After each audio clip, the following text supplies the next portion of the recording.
Salut à toutes et à tous et bienvenue dans cette nouvelle vidéo dans laquelle on va voir 7 choses que vous ne devriez jamais partager sur WhatsApp, Instagram, TikTok ou autres réseaux sociaux. Nous utilisons quotidiennement différents réseaux sociaux tels que YouTube, Instagram, Twitter, TikTok et autres. Les utilisations peuvent être variées depuis l'information et le divertissement jusqu'à la formation et l'apprentissage de nouvelles choses. On peut trouver beaucoup de choses sur toutes ces plateformes, mais je vais vous expliquer les actions que vous ne devriez jamais entreprendre sur les réseaux sociaux pour votre bien et celui des personnes qui vous entourent. La sécurité et la confidentialité en ligne commencent par les actions entreprises par les utilisateurs. Nous devons toujours réfléchir attentivement avant de publier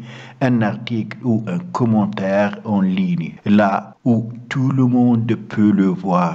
Fournir des informations privées sur nous-mêmes ou sur des tiers peut nous poser de nombreux problèmes. Je vais vous donner quelques recommandations sur les choses que vous ne devriez jamais faire sur les réseaux sociaux. Tout d'abord, vous devez toujours garder à l'esprit que vous ne savez pas qui verra la publication que vous publiez sur les réseaux sociaux. Elle peut toucher de nombreuses personnes et certains peuvent avoir des intérêts illicites. Il est toujours important de très bien mesurer les informations partagées sur les réseaux sociaux. Premièrement, vos informations personnelles. Il faut savoir qu'il y a beaucoup de personnes sur Internet avec de mauvaises intentions et qui recherchent toujours toutes sortes d'informations pour se faire passer pour des personnes. Cela signifie que plus nous partageons d'informations, il leur est facile de se faire passer pour nous et d'avoir des ennuis.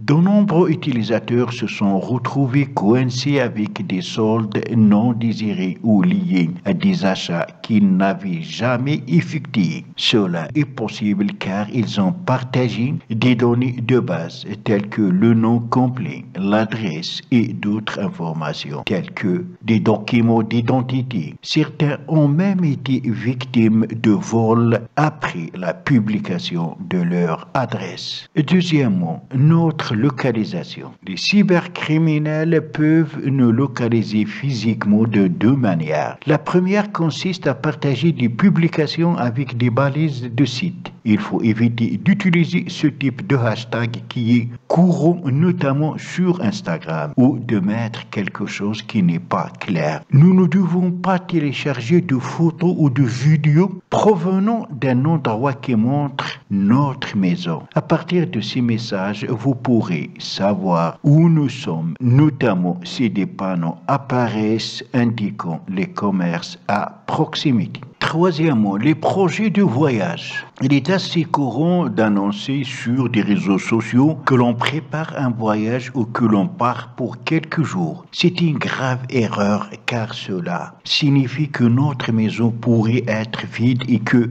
les voleurs pourraient y entrer. Pour cette raison, il est généralement demandé aux utilisateurs de ne pas signaler leur projet de voyage ni de télécharger de publications lorsqu'ils sont loin de chez eux. L'alternative idéale, si nous voulons montrer nos vacances, est de publier des photos une fois le voyage terminé. Lorsque nous sommes déjà à la maison, de cette façon, nous les empêchons de profiter de notre absence pour nous voler. Quatrièmement, les photos de mineurs. Il est normal que les parents partagent des photos de leurs enfants et c'est dangereux. Il faut savoir qu'on ne sait jamais où ces photos pourraient finir et à quoi elles pourraient servir. Si vous publiez des photos, vous devez couvrir le visage de l'enfant pour garantir son intimité et sa sécurité. Si pour une raison quelconque, nous trouvons une photo prise par quelqu'un d'autre sur laquelle apparaît notre fils ou notre fille, nous devons demander à l'auteur de la photo de la supprimer des réseaux sociaux. S'ils refusent, nous intenterons une action en justice. Cinquièmement, les photos et les vidéos de tiers. Tout le monde a droit à la vie privée.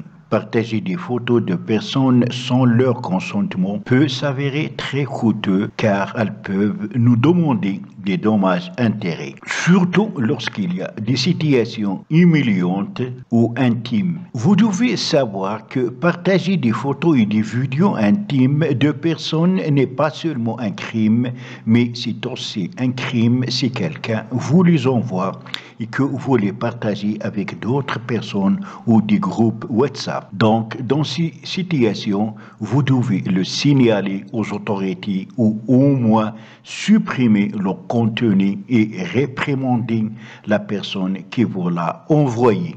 Sixièmement, les plaintes des travail. De nombreuses personnes utilisent leurs réseaux sociaux pour se plaindre de leur situation au travail. Et c'est une énorme erreur. Ce n'est pas grave si vous ne mentionnez pas directement l'entreprise, car cela peut coûter très cher. Tout d'abord, la situation pourrait aboutir à un licenciement de la part de l'entreprise. De plus, si l'attaque vise une grande entreprise ou une multinationale, elle peut vous poursuivre en justice pour atteinte à sa réputation. Vous devez résoudre les problèmes avec vos supérieurs ou devant un juge, pas sur les réseaux sociaux. Septièmement et dernièrement, les informations des tiers. Vous avez sûrement été en colère contre un membre de votre famille ou un ami plus d'une fois. La meilleure chose dans ce cas-là est de prendre des distances et de se divertir avec n'importe quoi jusqu'à ce que la colère s'apaise. Publier des informations sur ces personnes ou conversations privées constitue un délit de révélation de secrets. Cela va donc générer pour nous des problèmes juridiques très importants. De plus, ces personnes peuvent être harcelées sur les réseaux sociaux, mais aussi physiquement de la part de voisins et connaissances. Attention, ne partagez jamais cette chose sur les réseaux sociaux. Fin de la vidéo d'aujourd'hui, j'espère qu'elle vous sera plu. Si c'est le cas, n'oubliez pas de la liker et la partager avec vos amis sur les réseaux sociaux. Et si vous êtes pour la première fois sur ma chaîne, n'oubliez pas de vous abonner et aussi activer la cloche pour ne pas rater mes prochaines vidéos.